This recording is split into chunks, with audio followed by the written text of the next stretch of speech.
Hey, y'all. Welcome to the REVO Church podcast. My name's Katie. I'm here with Jamie and Kristen. And guess what? It's testimony time. Hey, I don't know if you saw, but as soon as you introed, I just was like, I'm going to salute the camera. And I decided to do it. Probably didn't go well, but man, I'm pumped to be here. So if you don't know Kristen, let me tell you a little bit about Kristen. So Andrew, her husband, is my co-leader in my art group. Mm-hmm. He plans to go off, start a new group next season. I'm going to hold him to it, put his feet to the fire.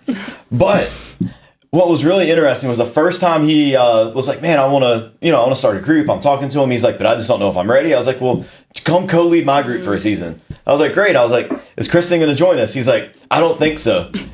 And then you just showed up. And I was like, hey, I was just like, praise God. Hey, let me join man, in. Kristen, she's just been such a light in our group. Like, you've been such a joy, been able to connect with all the ladies. Like, it's been awesome to see. And then every week in our world, like, holding babies, like, come on now. Like, I ask every week, like, is that for you serving or is that for your personal joy? Like, who's to say? But man, Kristen, I'm happy that you're here. How do you feel? Thank you. I feel great. I feel very led to come on here with you guys. And I'm just ready to share about what God has done for me in my life.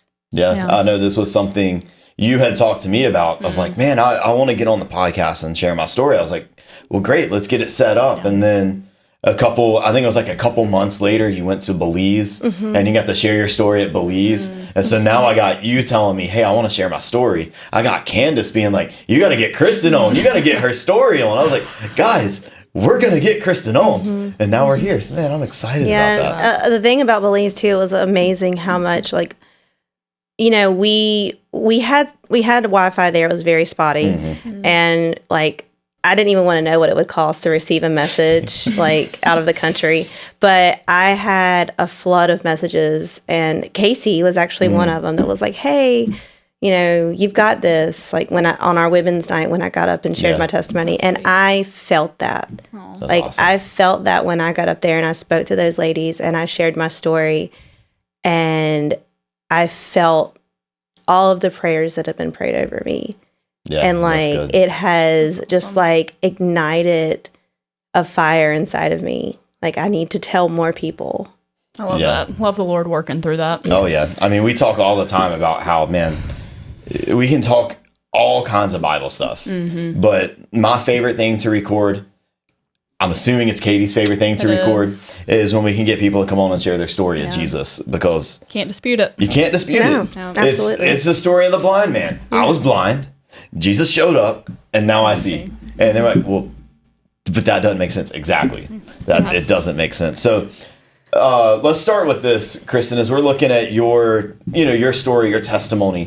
The phrase I like to say is like, paint with broad strokes who Kristen was before you surrendered your life to Jesus, or before you came to Jesus. Like, who were you? What marked your life? Okay.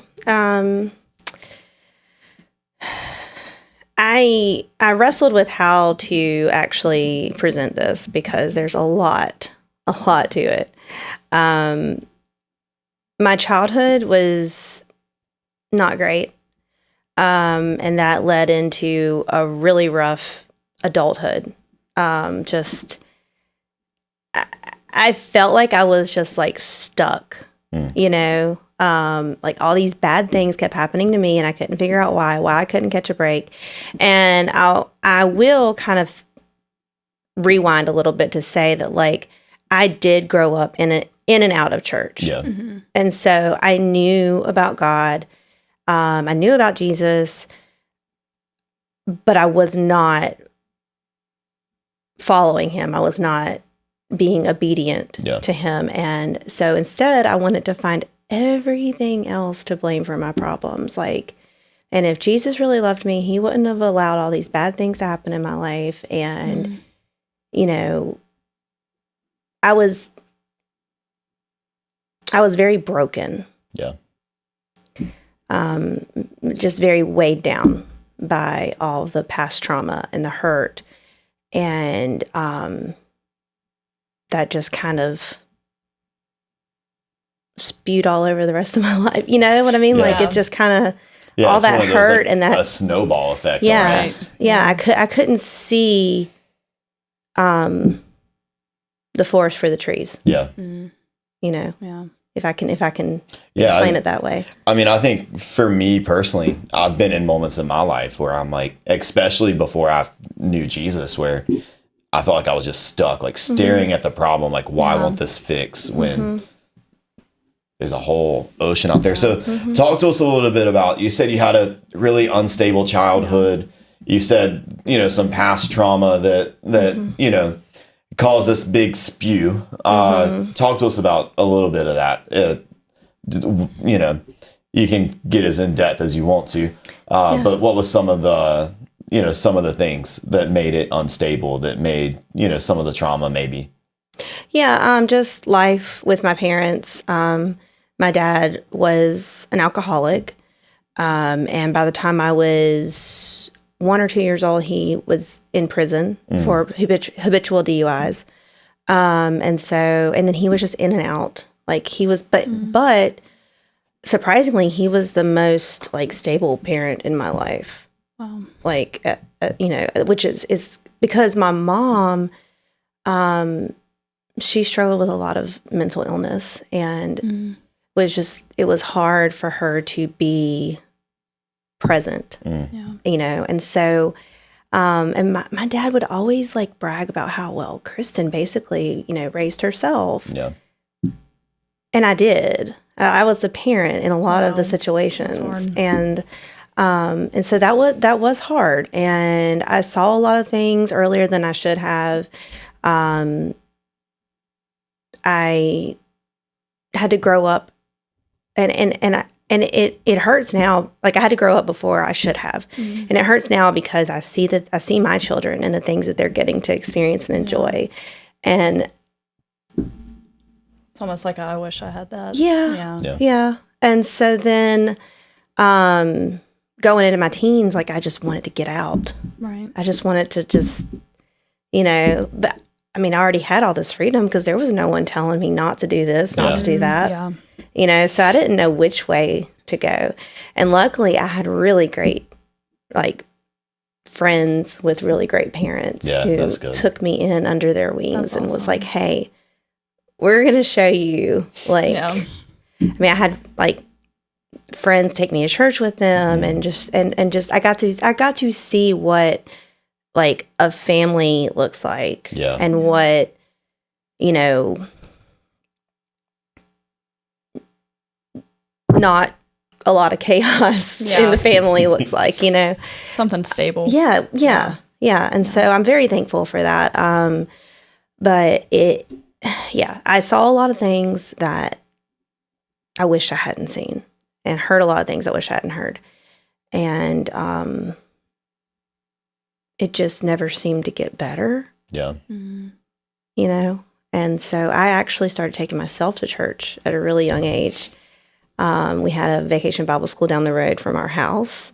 And I just started going. And that felt like my safe place, you know? Like, that was my place to go. And, you know, they were telling me about this guy named Jesus that loved me and died for me and wanted good things for me. And you're like, man, that sounds better than everything I have. Yeah, absolutely. So that's really cool. Talk to us a little bit about, like, you know, you started bringing yourself to church and, you know, you were at VBS and praise God for VBS, by the way. That absolutely. I remember growing up going to VBS, tons of fun. But great times. You were going to VBS, you were taking yourself to church, but you're also living in this like chaotic life. What, you know, what was that like?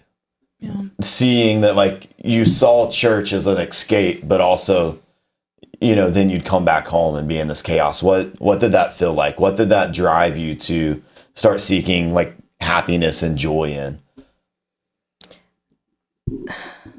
Well, I mean, at that age, you're very dependent on your parents still. So like, you know, if I wanted to go to church, someone had to take me, you know. Actually, I got in trouble a few times for walking myself to church. Getting in trouble for going to church. That's crazy. You know, because when your child just leaves the house and starts walking a block down the road, like, you know, but that's how I felt like I needed to be there. I don't know. I mean, I feel like I was a happy child despite all the things happening at home. And I do have moments where I can remember feeling God's presence with me in the fighting and the chaos, and I spent a lot of time alone too. So I had to find be really independent early on. Yeah. And so but I do remember feeling his presence and thinking like, I'm going to be okay. Yeah.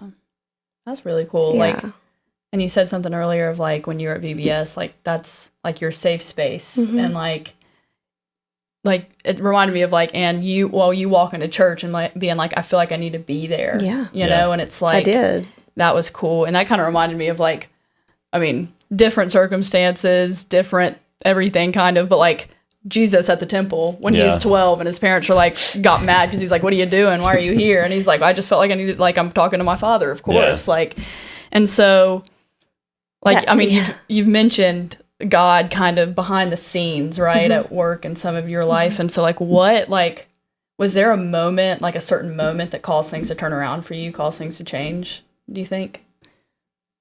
Do you mean like finding Jesus? Finding Jesus. Yeah. Well, I would say as far as my childhood, it was a summer camp trip to Fort Caswell. Praise God, summer camp. Love summer camps. So when we came back from Fort Caswell, I was like, I want to be baptized. Yeah. I want to, give my life to God.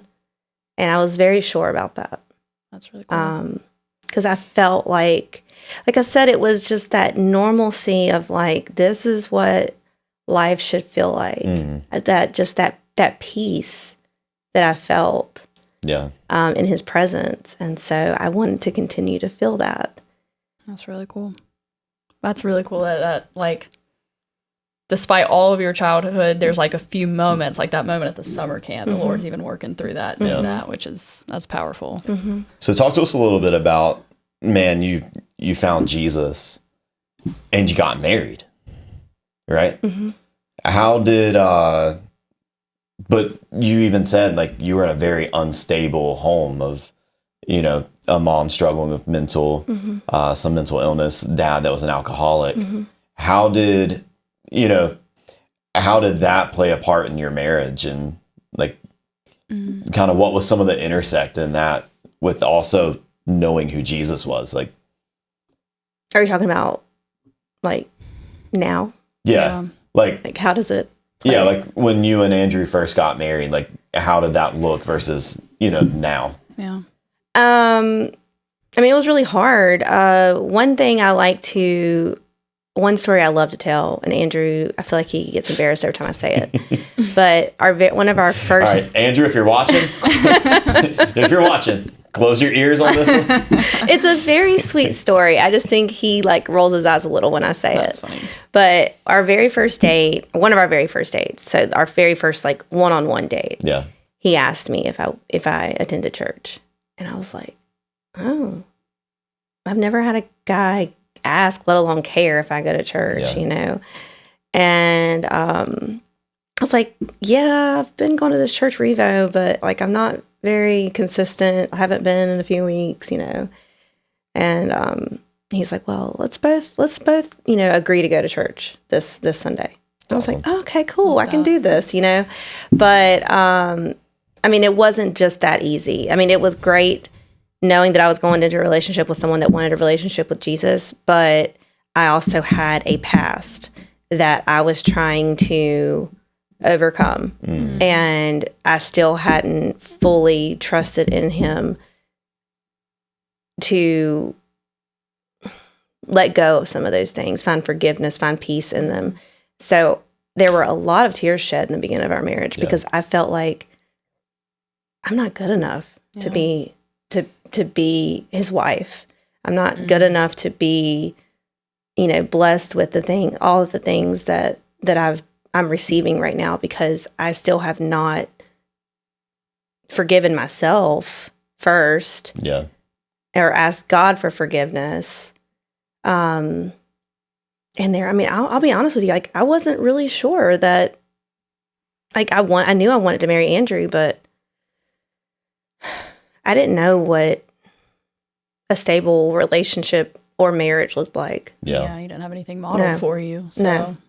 Yeah. And I felt like he just was too good for me. And maybe I'm putting, like, I might be putting him too high on the Well, on a little pedestal. okay. pedestal, but We'll knock him down in our no, but I mean, he's great. He is. And we struggled. I struggled in the beginning of our marriage, with just my own personal feelings. Yeah. Yeah. So how did you kind of start to work through that? Was there a moment where you were just like, well, wait, like, I have Jesus changed my life. So I'm going to, start living in that. And, or was there like something that happened that caused you to, for that switch to flip, so to say? So I have received biblical counseling, and I've been in, like, group Bible studies outside of REVO that are specific to certain traumas in your life. And those two things helped me tremendously when I finally was like, hey, I need to do this, and I'm going to do this. And I did biblical counseling for 2 years. I actually still am very close with my counselor. That's awesome. We get up and have coffee like once a month. Praise God for biblical counseling. I love that. But that right there was big. Yeah. Like, it has helped me. It's given me lots of, go-tos for when I'm stuck in a certain season or whatever, know. And then just the Bible studies that I've done, and surrounding myself by different people. I had to lose a lot of friends. Yeah. In my walk with Jesus, because they're not on the same walk, and they don't want the things that I want. And that's hard. That's hard to like say, because you're like, oh, well, she's been by my side for a long time, or they're a good friend, or they're fun to be around. But it's like, they're not pushing you to be a better you. So one of my friends in my R group says that she has to weed out her garden of that's good. people. And I was like, I always have to write that down. I've heard Nathan. We give snaps to that. Oh, yeah. Yes. I've heard Nathan talk about, like, pulling weeds and killing snakes. Yeah. Yes, absolutely. That's, and that sermon, he's probably said that more than once, but that specific time I've heard him say that I think that's what, like, ding. That, like, sparked it. That's cool. I said, that's what we've got to do. Lord is using it. That's cool. awesome. Yeah, I think about, man, like, was there anybody, so, you talked about your biblical counselor was someone that really helped. You talked about some of the Bible studies, even like outside of REVO, that really helped. Was there anybody else in your life that was really, helping encourage you and helping you, really move from the person that, you always knew about Jesus. You found your safety at church. You got married, but you didn't know what, good marriage looked like. Was there anybody outside of just the biblical counseling of people that were really like encouraging to your walk with Jesus and your overall growth? Yeah, there's been a handful of ladies here at REVO that I have grown to, like, I know that excuse me, that I can reach out to them. Yeah. And, like, they're going to pray over me. They're going to pray with me.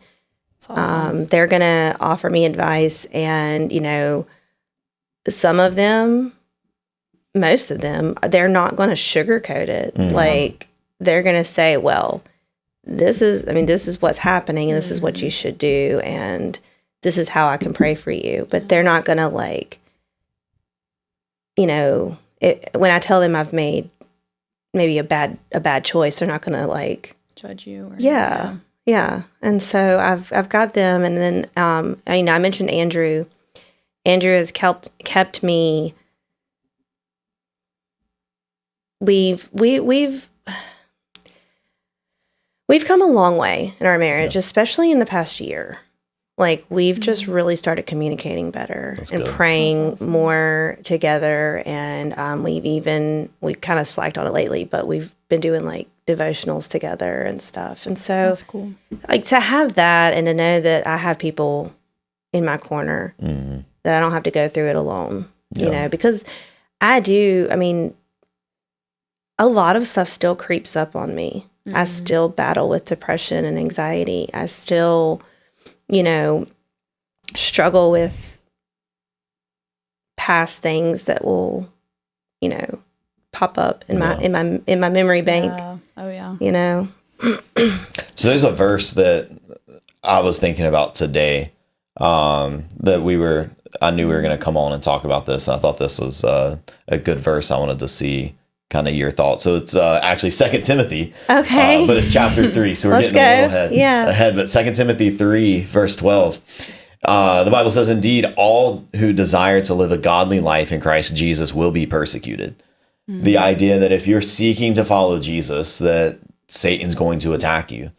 We have other places in the Bible that talk about that. John, you know, in the book of John, Jesus is like, if the world hates you, don't be surprised, because the world hated me. Yeah. And I'm better than you. And, you know, that's Jamie's paraphrase, not the Bible's. But so kind of talk to us a little bit about that, right? So you're following Jesus. You got a good marriage. You know, Andrew is amazing. I love him. Unless he gets the content behind. No. You know, Andrew's fantastic. Like, talk to us a little bit about you're striving to follow after Jesus. You're fighting back your sin. You're looking at all your past trauma and you're trying to push that away. Where, like, do you feel like there's moments where there is maybe some persecution or things where you're like, well, man, like, I feel like there is some, like, you know, spiritual attacks coming on because of, you know, me trying to live my life for Jesus? Yeah. Yeah. No, I mean, I do feel that. And I think I've done better with it recently, but I struggled a lot about just being open with my faith with certain people, because like a lot of my friends aren't, well, some of my friends aren't believers. Yeah. And so I feel like there's a lot of criticism with that, you know. I mean, I've had people openly criticize me and say like, oh, you're a goodie, like you're this, you're that. But they don't understand like what it took to get here, to get to this place, you know, that I am now, and the peace that I feel now. But to answer your question,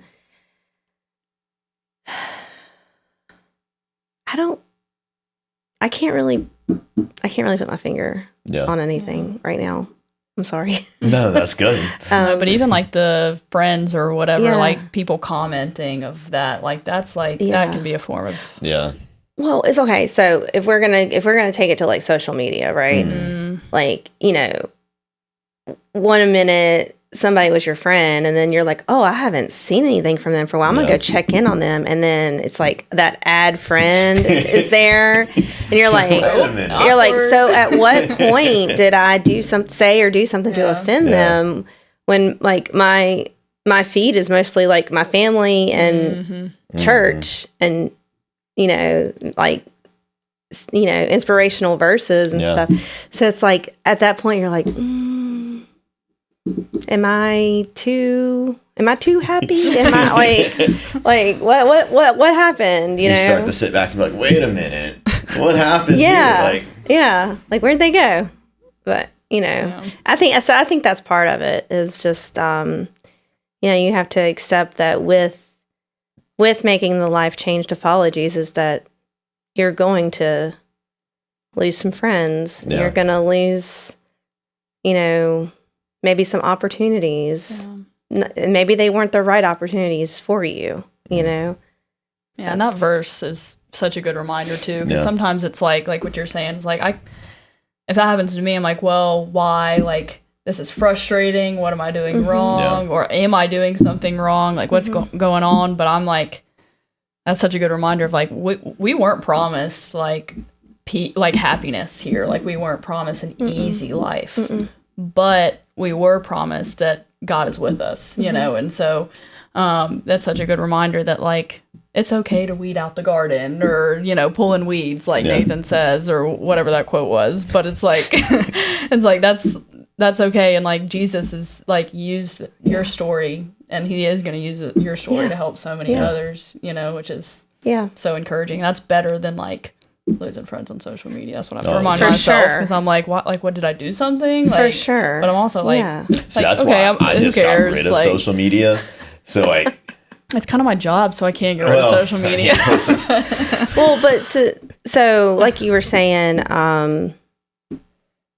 when you mentioned like we're not promised to always be happy here, and that's something else that I had to like overcome. It's like I thought at one point I thought like being a Christian meant like, you know, you're happy all the time. You know, you're just floating along, and you're just you know, always carrying this peace. And yes, while I do feel a different type of I feel the peace that I've been missing, life is not always easy. And but the thing is that I am no longer stuck in those uneasy times. Yeah. I think that's the big kicker right there. Yeah. That's huge. Yeah. So, you know, as a way of like wrapping it all up, this is one of my favorite questions I love to ask people when they come on to share their testimony. It's just very simply like, what would you want to say to someone who is currently where Kristen was before knowing Jesus, before surrendering to Jesus? Like, what would you want to say to them, or what would you want them to know being on the other side of that? Yeah. I mean, I guess I would just say, so I have a whole thing written here, and I kind of just want to read it out. Yeah, absolutely. So I would say that a bad season or a bad life or a hard life or circumstance does not define you. It does not make who you are. That Christ has the final word. Yeah, that's good. And he calls us loved and redeemed and forgiven. Yeah. And so no matter what we've done, like, he's got our back. Yeah. Like, you know, it's not like I spent so much time worrying about what other people, like trying to be that people pleaser, because when you grow up that way, like, you know, it's like all you know. Yeah. You want to just make other people happy. Yeah. But, and so then you're worried about what other people are going to think about you. And when really all that matters is God's opinion. Yeah. You know, he is with you through every trial and every success and victory and defeat. And if we can just see that and see that, you know, we are worthy. I think that's a game changer. Yeah. You know, that's good stuff. Yeah. That's I also have here, it says that Jesus died for you, all, like, every part of you. And you know, can you imagine what kind of love that is? Like, that kind of love is bigger than any love that we've ever known. Yeah. So it's bigger than the love I have for my children. And I love them a lot. It's bigger than the love in my marriage. And there's a lot of love there. You know, that's how, like, I don't know. I mean, you know, I could say I would die for my children, and probably would. I would. Yeah. But like, he died for all of us. Yeah, that's what I've heard Jess Skinner say before. Like, I had a Jesus-sized hole in my heart. And that kind of reminded me of that, of like, he's the only one that can fill our heart completely. Like, marriage can help a little bit. Maybe it'll fill up maybe a little bit. Kids maybe fill it up a little bit, but Jesus fills up all of it. Yeah. You know? And that's something too that I had in, you know, kind of in my notes that like I spent a lot of my time looking for approval and acceptance, not realizing, not truly opening my eyes to see that it was here the whole time. Yeah. I think that's good stuff. I like the verse that you put at the very end. I think it's a good way to wrap it up. Yeah. You put Psalm 34, 4 and 5. I sought the Lord, and he answered and rescued me from all my fears. Those who look to him are radiant with joy. Their faces will never be ashamed. Absolutely. I think that's such a good word. I sought the Lord, and he answered. We've been singing that song on Singing Sunday that too. song on Sundays. Yeah. I sought the Lord, and he answered. Like, everything that you were seeking, all the acceptance, all the problems in your past, everything, you sought the Lord, and he answered. Yeah.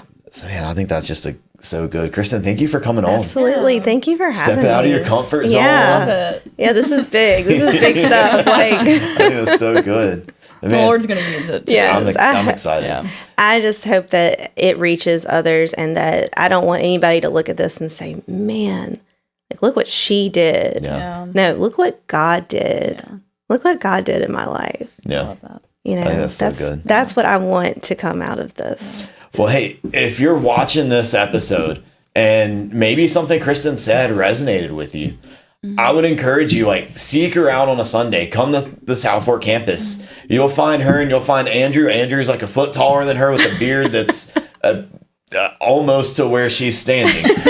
You'll see her, man. Go talk to her and just be like, oh, that encouraged me, or I've been struggling in the same area. I know she would love to pray with you, to share what, Absolutely. you know, what I know is what you shared with us is just the surface of everything that God has been doing. And I know that if, man, you feel like you're in the same season, she'd love to take you to the deeper waters. Yeah. But man, thanks for being here. Absolutely. Thanks for having thanks me. for doing this. Yeah. And for you guys watching, thanks for clicking on the video and watching.